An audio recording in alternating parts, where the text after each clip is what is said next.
ध्वनि सर पकड़ कर बैठ गई और बोली, ओ नो, मैं तो आज पक्का लेट हो गई। फिर वो अपनी माँ पर झूठा गुस्सा करते हुए बोली, आप भी कितनी सुस्त हो। माँ, मुझे जगाया क्यों नहीं? आपने टाइम से बताओ। उसकी माँ हैरानी से बोली। अरे, ध्वनि मुस्कुराकर वहां से बाथरूम की तरफ भाग गई। मल्होत्रा इंडस्ट्री अभी बेचैनी से घूम रहा था।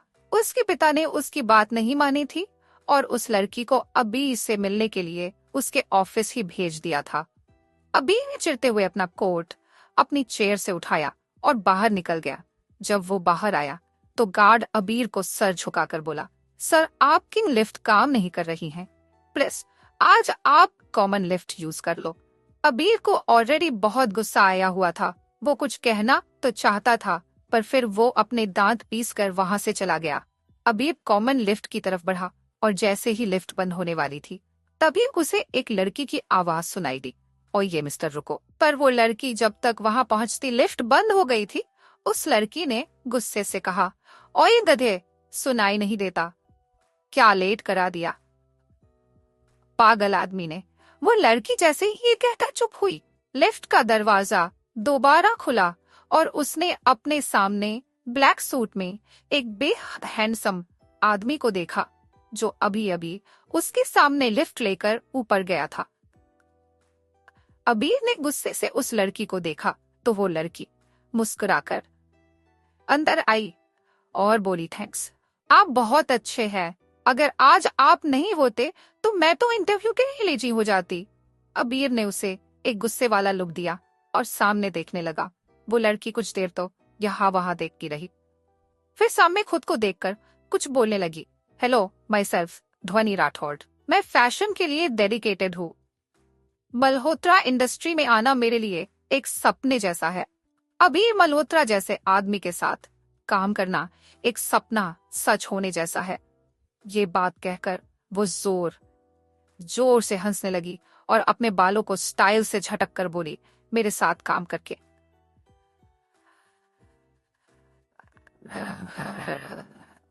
ये कहकर उसने अपनी डेनिम जीन्स को ठीक किया और अपनी व्हाइट शर्ट के कॉलर ठीक करते हुए अपनी कोल्ड कॉफी का एक साइप लिया। ध्वनि मुस्कुराकर अपने आप को लिफ्ट के में मिरर में देख ही रही थी कि तभी उसकी नजर अपने पीछे एक्सप्रेशन लिए आदमी पर पड़ी, जो उसे हैरानी से देख रहा था। ध्वनि ने उसे थोड़ा चीर कर देखा और बोली, क्या? उसके बाद वो स्टाइल से वहां से निकल गई।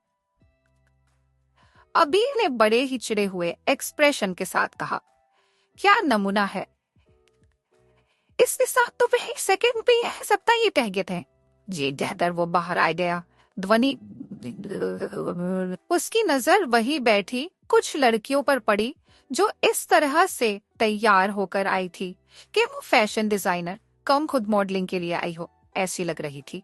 ध्वनि ने अपनी आंखों को गोल गोल घुमाकर कहा, ये सीईओ कम से कम 40 या 50 साल के होते हैं और देखने में भी कुछ खास अच्छे नहीं लगते, पर फिर भी ये लड़कियां उसे सेड्यूस करना चाहती है। सब पैसे का कमाल है। यही सोचते हुए वो एक बेंच पर आकर बैठ गई। ध्वनि ने अपने फोन में टाइम देखते हुए कहा, ये झली दिव्या स्पीड लेता है कि क्या? सीरियसली? तभी सभी की नजर तप करती हुई आ रही आवाज की दिशा में गई। सबने नजर उठाकर देखा तो एक बेहद स्टाइलिश लड़की एक व्हाइट कलर की टाइट ड्रेस में चली आ रही थी।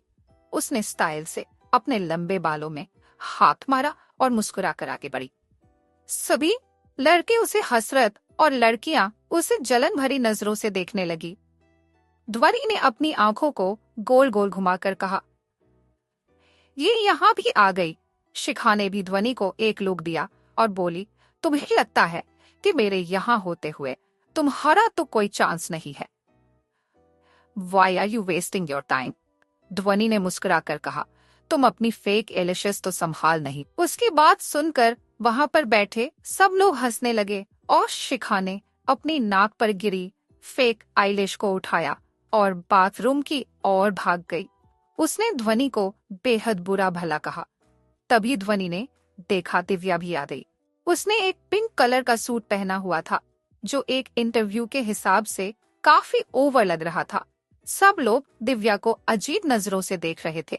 दिव्या बड़े ही घमंड से ध्वनि के पास आही और बोली, देख, मेरी फैशन सेंस की इन्फ्लुएंस, सबकी नजर मुझ पर ही है।